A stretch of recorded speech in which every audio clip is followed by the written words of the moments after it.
দাঁড়াচ্ছিস কেন ওখানে? আমার বান্ধবীর বাসার লোকজন দেখলে ভাববে কি তুই ওর সাথে টাঙ্কি মারার জন্য দাঁড়াচ্ছিস। যা বান্ধবীর সাথে আমি টাঙ্কি মারবো? আমার হাতে তো সময় নেই। যা এখান থেকে। আমরা বান্ধবীর একসাথে হলে অনেক বিষয় আড্ডা সত্যি। কোন কোন বিষয় নিয়ে আড্ডা দিছি আমরা কিন্তু জানি। আমরা ছেলেরাও একসাথে বসলে ওসব নিয়েই কথা বলি। তোদের ফালতু আলাপের কথা বলতেছি না, জুনিয়র পোলা পাইন। অনেকবার ভদ্র হয়ে বলছি না পোলাপাইন বলবি, আজকে আরেকবার ভদ্র হয়ে বলতেছি, কখনো আমাকে পোলাপাইন বলবি না।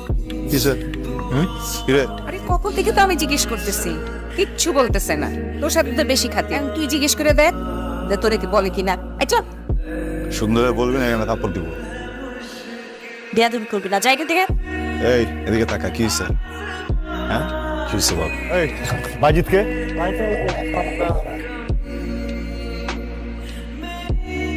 তোর নাম বাজিত? আমার নাম বাজি। Thank you sir. কোন হাত ব্যবহার করো? জানান ব্যবহার করি। ডান হাত ব্যবহার করো। দেখে আমার দেখ খাবি বা আমার দেখ ঢুকি, বুঝছো? 4টা দিন হতে পারলো না আমার বাসায় গেছি, তোমরা একদম রেডি রেডি হয়ে এখানে এসে পার্টি করতেছো। বিয়ে দিয়ে ঠিক এমন ভালো একটা প্রপোজাল আসছে, আমি তো চিন্তাও করতে পারি না ওর জন্য এরকম একটা ভালো প্রপোজাল আসবে। খুশি না? কেন খুশি হবো? খুশি হওয়ার মতো কিছু হয়েছে? আশ্চর্য, আমার বিয়ে ঠিক হয়েছে। বাড়িতে একটা বিয়ের অনুষ্ঠান হবে। তুই, আমরা সবাই কত আনন্দ করতেছি তুই জানিস। হলুদে নাচবি না? তো দুলা ভাই আসতেছে একটা নতুন, মানে আসবে, আমাকে নিয়ে চলে যাবে। না মানে যতটুকু দেখলাম ছেলেটাকে আমার তো ভালোই মনে হয়েছে। ছোটবেলা থেকে চিনিস, একসাথে বড় হয়েছিস, ওর বাইকে বাইকে ঘুরে বেড়াইছিস, যখন যেখানে বলছিস সেখানে কেউ তোকে নামাই দিয়ে আসছে? ওর সাথে মারামারি করছিস নাকি ওর হাত থেকে টান দিয়ে এনে সিগারেট খেয়েছিস? কি করছিস বল? কি হয়ে চিনিস এত? বোকার মতো কথা বলতেছিস কেন তুই? বিয়ে করতে গেলে কি এরকম একসাথে ছোট থেকে বড় হইতে হবে? মজা লাগতেছে তোর না সবকিছু অনেক? তোর বিয়ে কথা চলতেছে না, আমার সহ্য হইতেছে না। আমার কেন মনে হচ্ছে তোকে ধরে ধাক্কাটা আমি নিচে ফালাই দিই। আমার ভিতরে একটা ভয়ঙ্কর অনুভূতি কাজ করে তোর জন্য। আমি যখন তোকে দেখি না আমার অনেক আরাম লাগে, অনেক শান্তি লাগে। তুই যখন আমার চোখের সামনে না থাকো আমি কেন যেন ক্র্যাঙ্কি হয়ে থাকি, আমার কিচ্ছু ভালো লাগে না। তুই বলতে পারবি এটা কি? এটা ভালোবাসা। তোরা দুজনে এখানে মারামারি করতেছিস কেন? সব ঠিক আছে? পরাগ, আমি তোর ব্যাপারটা বুঝতে পারতেছি। তুই তো আমাকে ভালোবাসতেই পারিস, ভালোবাসা হতেই পারে। এই ফিলিংসটা তো আসলে আটকে রাখা যায় না, তাই না? মাঝে মাঝে আটকে রাখতে হয়। আমি তো বললাম দোষটা আমার। বিচার করতে বসছি, কাঠ করে দাঁড়াইছি, এখানে প্রমাণ হবে কার দোষ বেশি কার দোষ কম। মাই লর্ড, ছেলেটা অনেক বড় ভুল করে ফেলছে, ওকে মৃত্যুদণ্ড দিয়ে দিন। ওর থেকে 3 বছরের বড় একটা মেয়েকে ভালোবেসে ফেলছে, ওর ভালোবাসার মানুষটাকে আরেক জায়গায় বিয়ে দিয়ে দিন, ও আপনা আপনি মারা যাবে, তাই না? তুই বুঝতেছিস না বোধহয় না আমি তোকে কি বলতে যাচ্ছি। দেখ, তুই একটা ভুল করতে চাচ্ছিস, আর আমি কখনো চাইবো না তুই কখনো কোনো ভুল ডিসিশন। আমি কোনো ভুল ডিসিশন নিচ্ছি না। পৃথিবীতে কেউ কখনো কোনো সিনিয়রের সাথে প্রেম করে নাই, সিনিয়র জুনিয়র কখনো ভালোবাসে নাই, সিনিয়র জুনিয়রের বিয়ে হয় নাই। আমি যদি ভালোবাসি তাহলে আমার দোষটা কোথায়? না, ভালোবাসার দোষ না, অসম্ভব ভালোবাসার স্বপ্ন দেখাটা দোষ। শোন, আমি তোকে একটা কথা বলি, মানুষ যখন প্রেমে পড়ে না মাথায় এত কিছু কাজ করে না, বুঝছিস? সারাক্ষণ শুধু সামনের মানুষটা চোখের সামনে থাকে। আমি একবারের জন্য মাথায় আনতে পারি না তুই দেখতে কেমন, তোর হাইট কত, তোর বয়স কত, তুই কি করিস, ফিউচারে তোর সাথে আমার সম্পর্ক টিকবে কিনা, জিনিসটা যায় কিনা। বিশ্বাস কর, আমি তোকে অনেক বেশি ভালো রাখবো, অনেক ভালো রাখবো, অনেক হ্যাপি রাখবো। জাস্ট একবার বল, একবার বল তুই আমাকে ভালোবাসিস। আমি তোকে ভালোবাসি না। তোমাকে আজকে দেখতে দেখি কি সুন্দর লাগতেছে আপু, মাশাআল্লাহ।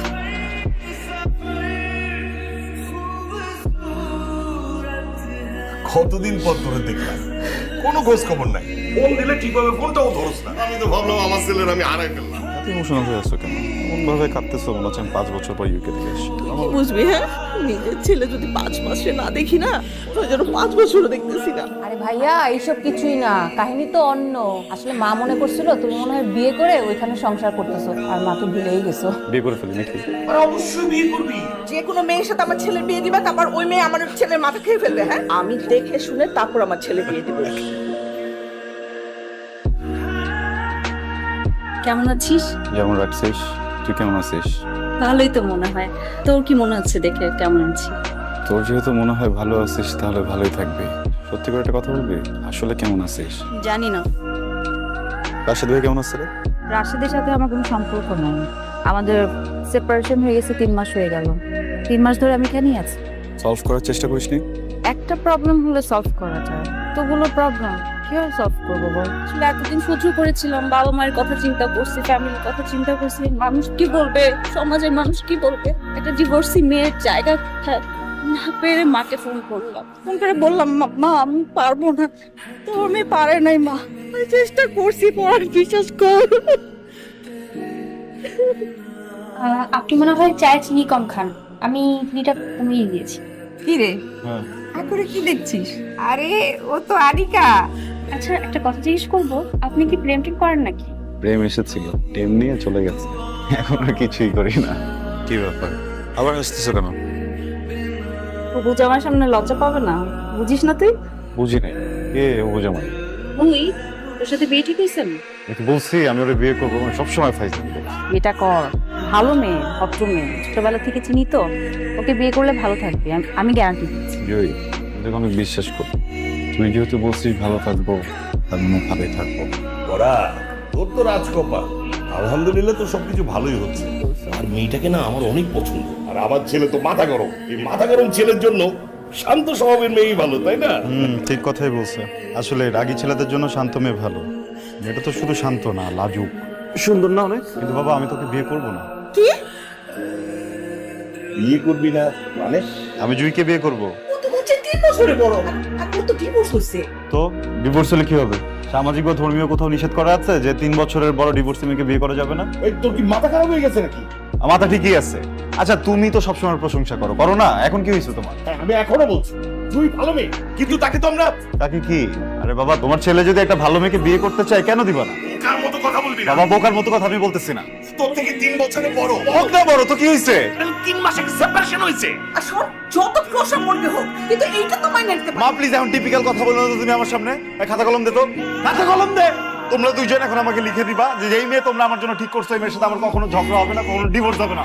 আরে বাবা ডিভোর্স হলে সমস্যাটা কোথায়? বাবা মা ওকে তোমরা ছোটবেলা থেকে দেখছো, ছোটবেলা থেকে তোমাদের চোখের সামনেও বড় হয়েছে। ও মেয়েটা তো এমন না, ওকে তোমার মান সম্মান নষ্ট করবে, তোমার মুখে চুনকালি দিবে। আমি অত কিছু বুঝি না। তোর থেকে 3 বছরের বড় ডিভোর্সে কোনো মেয়ের সাথে তোর বিয়ে দেব না, দেব না মানে দেব না। বাবা আমি জুইকে বিয়ে করবো, বিয়ে করবো মানে বিয়ে করবো।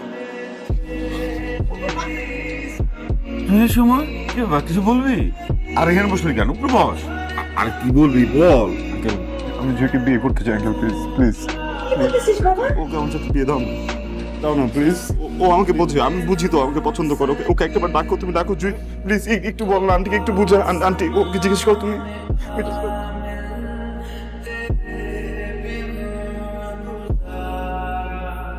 আচ্ছা আমি এত পাগল হয়ে যাই নাই, তুই যখন যেটা বলবি আমাকে সেটাই শুনতে হবে। আমি একবারও বলি নাই, আমি যেটা বলতেছি সেটা কর। আমি বলতেছি তোর ভিতরে যে কথাটা বলতেছে সেটা কর। জুই, এক জীবনে মানুষ বারবার ভুল জন্য সুযোগ দিচ্ছিস। কেউ একজন তো আছে যে চায় তুই আমার সাথে থাক। তাহলে এত কিছুর পরেও কেন আবার ওই একই সিচুয়েশন আমরা দাঁড়িয়ে আছি বল? কি বলবি? ফ্যামিলি, সমাজ, আমি ম্যাচিওর না। আমি যখন কবরে থাকবো তখন তোর মনে হবে যে আমি ম্যাচিওর হয়েছি বল?